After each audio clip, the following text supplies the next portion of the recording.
What's going on, everybody? It's Cody. Welcome back to the channel. Here for the 4-game Tuesday night WNBA slate, 10K to first. Pretty good slate, honestly.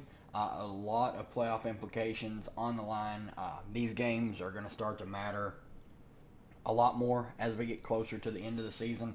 Obviously, we just saw the Seattle Connecticut game as a showdown yesterday, but this is a super important game for seeding. Washington and Dallas playing in a pretty much loser elimination game, as whoever wins will be 1 to 1.5, maybe 2 games out of the last last playoff spot. Chicago at LA. Chicago's trying to hold on to the last playoff spot. And then Atlanta's trying to get the last playoff spot, and Phoenix is reeling with a lot of news that we have to talk about. But let's look at my lineups from yesterday, then we'll go from there. Let's talk about Sevgi Uzun and Coach Trammell deciding to play her 3 minutes.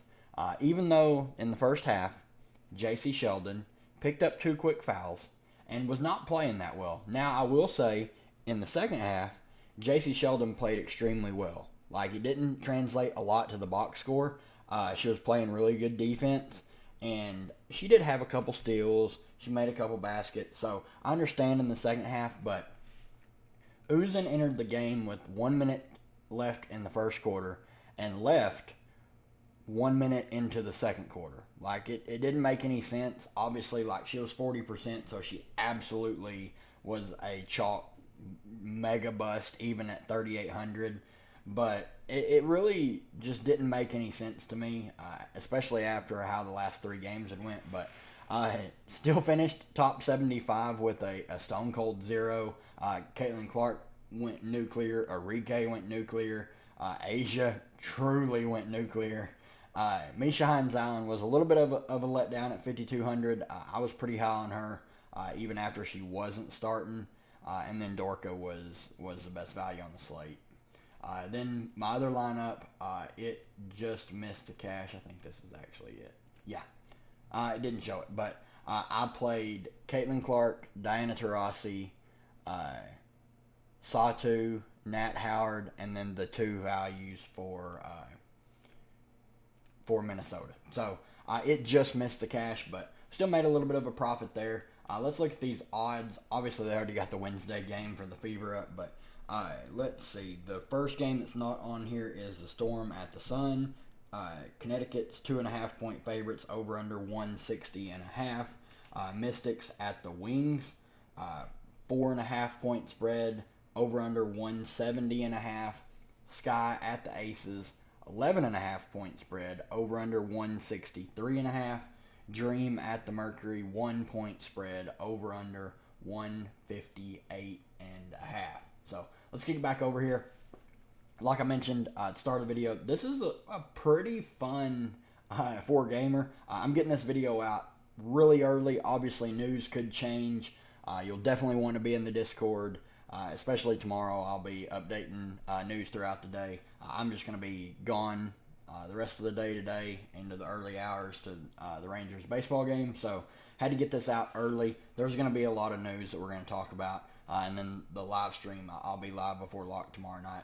Starting on the Seattle side, no news here, which is always a good thing.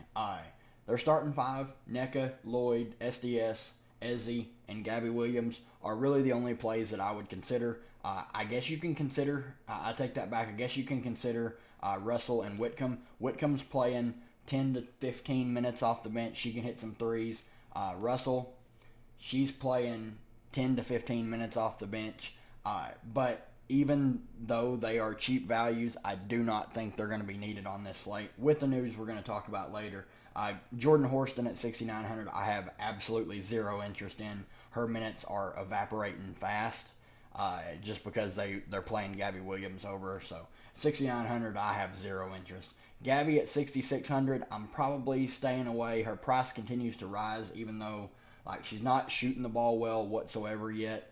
That'll come with time. Like, she'll start to play a little better. I just want to tell everyone, like, Gabby Williams is not on this team to go out and put up 20 real life points like she was in the Olympics. She's not the number 1 on this team. She's not the number 2. She's not even the number 3. She's out there for her defense. She's out there to make an impact in ways that Jordan Horston cannot, and that's why they have immediately started playing her over her. So 6,600 is a bit steep for her current role right now, so I'm probably staying away there. Really just the main four that I have interest in. And then even Ezzy, like her minutes haven't been the best. Here she bumped back up to 32 against Connecticut, but she's strictly a tournament play. She did take 10 shots, so that's a positive. That is where you're going to find her upside, is if she's taking double-digit shots. There's just a lot of usage that has to be fed to their main scorer. So Skylar Diggins-Smith, 9,300. She looks amazing. She's been extremely efficient and really, really good of late. Stuffing the stat sheet, shooting the ball a ton. So probably my favorite point per dollar play would be SDS. Lloyd, always in play for tournaments. Always has a super, super high ceiling, but a little bit of a lower floor, as she's not really that prominent in getting peripheral stats every game.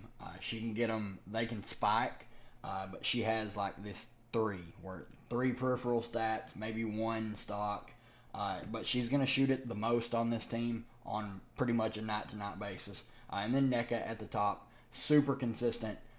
The ceiling isn't crazy high. Like, you're not going to see 50s from her very often just because they have so many different players. She obviously has that in her bag, but she's going to drop 30 to 40 pretty much every night. She's just super consistent, one of the best cash game plays in the WNBA. On the Connecticut side, man, this team, I don't know. Bree Jones has been really, really rough of late. Then she had this big game against Seattle, 26 real-life points.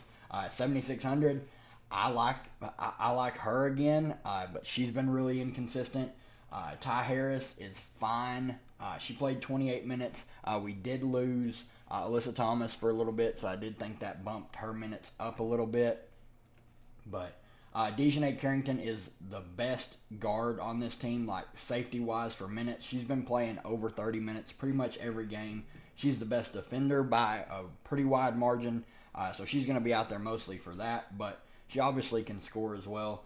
Mabry, 8,500, she's fine. She's always in play for tournaments for her scoring upside.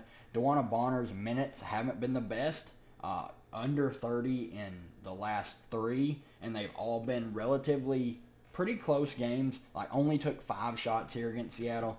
I'm probably going to have to take a wait-and-see approach on her.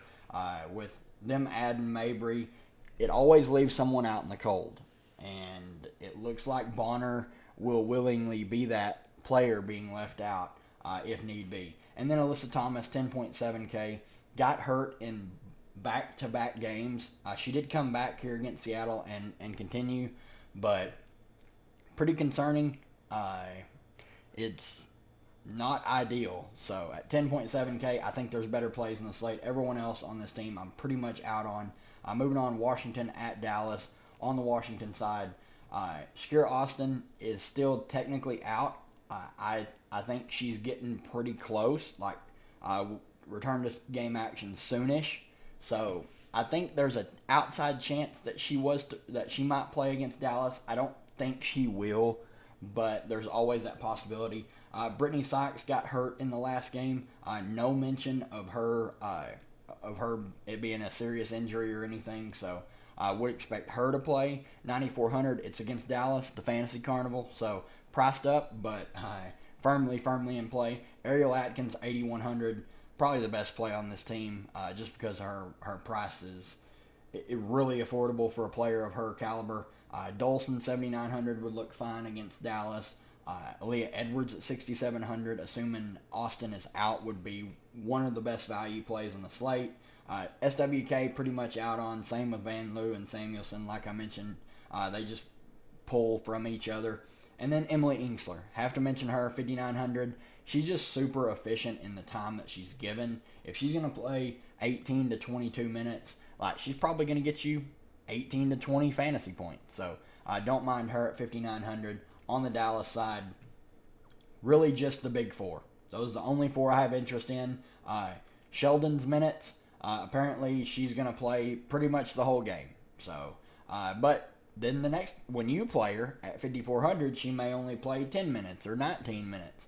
So I'm just staying away from Sheldon. I'm staying away from Uzan. I'm staying away from Kalani Brown because her minutes can fluctuate 10, 12, 15, DNP. Really just the main four for me. Arike Gumbawale at 11K. She's practically playing the entire game, every game. Taking a ton of shots. Obviously just a crazy, crazy high ceiling. If you catch one of these spiked three-point games where she just can't miss. One of the highest ceilings on the slate by far. Satu, 10.8K, firmly in play. Didn't have the best game here against Indiana. 6 of 16 shooting, still put up 35.5 fantasy points. So obviously huge upside in a player like her. And then Natasha Howard at 10K played the entire game against Indy. That cannot be understated.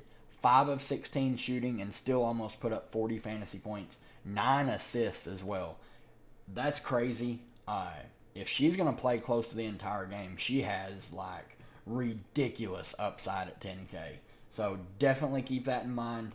This is another, Dallas is the fantasy carnival. They're going to put up a lot of points. You know where their production's going to come from, and they're going to give up a lot of points. So it's always a great game to target for DFS purposes.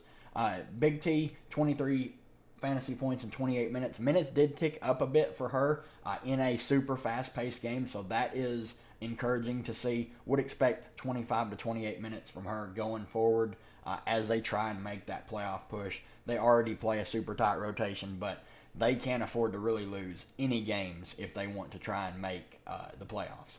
Then the late two games, Chicago at the Aces. On the Chicago side, I'm expecting Kennedy Carter to be back.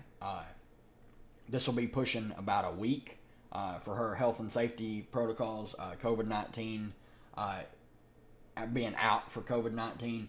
Would expect her to return. Not 100% confident in it, though.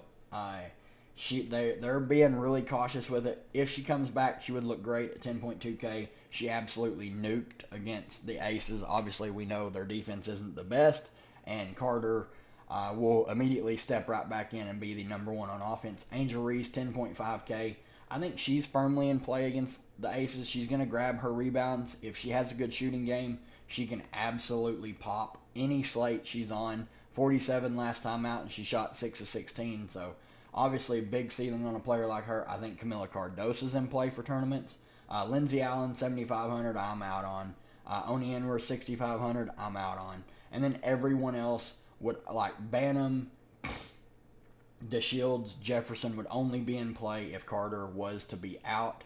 On the Aces side, Asia Wilson, 13K, set it and forget it, player, and then figure out the rest of your lineup. What she's doing right now is, it's unreal. It is truly special watching someone like her play basketball. She's incredible, best player in the league, player every chance you get. She is going to hit value 100%. I have nothing else. If you catch a floor game, you should play her the next time out because she's going to go for 65 plus. So, Jackie Young, 9,800, probably my second favorite play on this team. Kelsey Plum, 8,700. She's fine. Just hasn't shown any kind of ceiling pretty much all season. So really hard to click her at 8,700 when there's better plays around her. Need to keep an eye on Chelsea Gray. If she is out, would assume Tiffany Hayes would step into the starting lineup. She would look great at 7,200. Alicia Clark's been starting at 6,300. I think there's an outside chance with going up against Reese and Cardoso that they start Gustafson or Stokes. So keep that in mind. If Clark does not start, I have no interest in playing her at 6,300. Then the last game of the night, this is where a lot of the value could open up on the Phoenix side. Starting on the Atlanta side, though, Tina Charles, 10.4K. She got to rest a little bit because they blew the doors off the Sparks.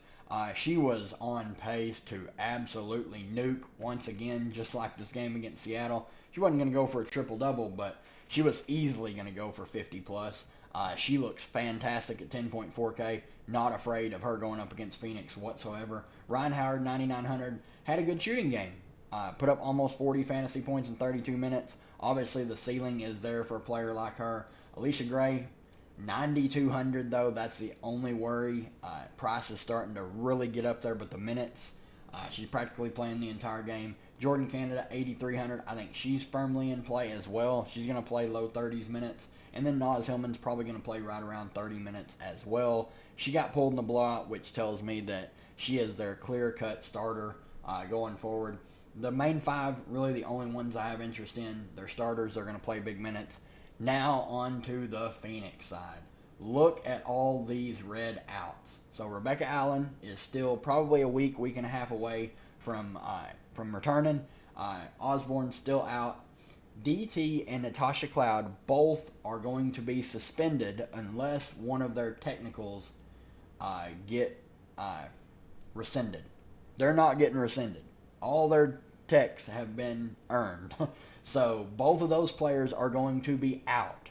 This is going to be a super, super thin rotation. 1, 2, 3, 4, 5, 6, 7 players. They have 7 players. They cannot pick up another player unless they were to cut Osborne and pick someone up, because this isn't an injury that's keeping these two from playing. This is suspensions. So 1-game suspensions. So BG, Kalia Copper, Sophie Cunningham, Mo Billings, and Celeste Taylor. That's going to be your starting 5. And they're going to have to play a lot. Celeste Taylor at 3K is a automatic set it and forget it play, in my personal opinion. Just on volume alone, she's been playing 9 minutes in this game here in the massive blowout. She played 22. Would expect her to have to play 25 to 35 minutes. She may have to play pretty much the entire game, because they have 1, 2, 3 guards. They have 3 guards. Then they're a little bit better on bigs with Herbert Harrigan, Mack, Billings, and BG. So if this game was to get out of hand, it would be like BG would be the first one to sit, and then probably like Mo or Kalia Copper. But this team is going to be extremely shorthanded. I'm going to like everyone.